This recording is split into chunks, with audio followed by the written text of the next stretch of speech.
আসসালামু আলাইকুম। সবাই কেমন আছেন? আশা করছি সবাই ভালো আছেন। আজ ছোট্ট একটি ব্লগ আপনাদের সাথে শেয়ার করছি। আশা করি সবার কাছে ভালো লাগবে। আর আজ দেখেন পেঁয়াজের কালিগুলো এসে ছোট্ট ছোট্ট করে টুকরা করে নিচ্ছি। আর এটা হচ্ছে ভাজি করব আর আলু ভর্তা দেব। এখানে আলু, নতুন আলু, এই আলুটা দেখেন ভালো করে ধুয়ে নিচ্ছি। ধুয়ে পানিটা গরম হয়ে গেছে, দিয়ে দিলাম ভাতের ভিতরে। আর এই যে পুরা কালিটা কুচানো শেষ।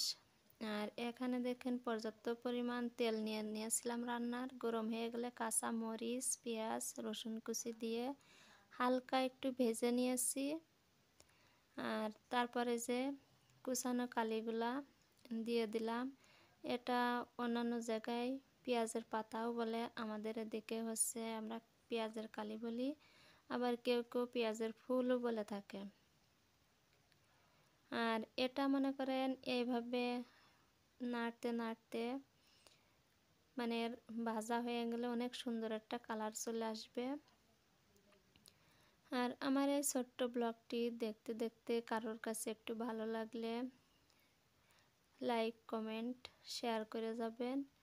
আর যারাই দেখেন মানে ফুল ভিডিওটি দেখার চেষ্টা করবেন। আমি যাদের ভিডিওই দেখি মনে করেন পুরাটাই দেখি।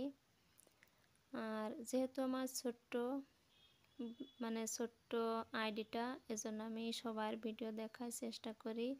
আপনাদের সবাইকে অনুরোধ করব, আমার এই আমি অনেক বড় ভিডিও দিই না, ছোট্ট ভিডিও দিই, আপনারা সবাই দেখবেন প্লিজ। অনুরোধ থাকলো সবাই আমার ছোট্ট ভিডিওগুলো দেখবেন।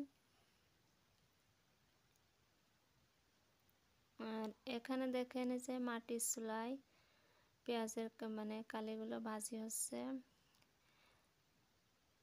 লবণ হলুদ দেওয়া হয়ে গেছে। এখন মনে করেন এই যে আস্তে আস্তে ভাজিটা প্রায় হয়ে আসছে, এখনো হয় নাই। এভাবে নাড়তে নাড়তে মনে করেন যে হয়ে আসবে।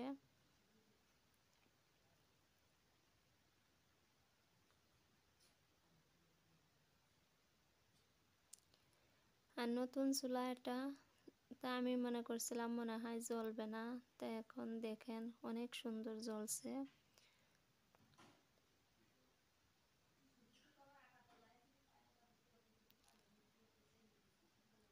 আর শীতের সময় মনে করেন যে মাটির চুলায় রান্না করতে অনেক মজা। মনে করেন যে আর এখন দেখেন রান্নাটা প্রায় হয়ে আসছে। সবাই ভালো থাকেন, সুস্থ থাকেন। পরবর্তী ভিডিওতে আবার দেখা হবে। আল্লাহ হাফেজ।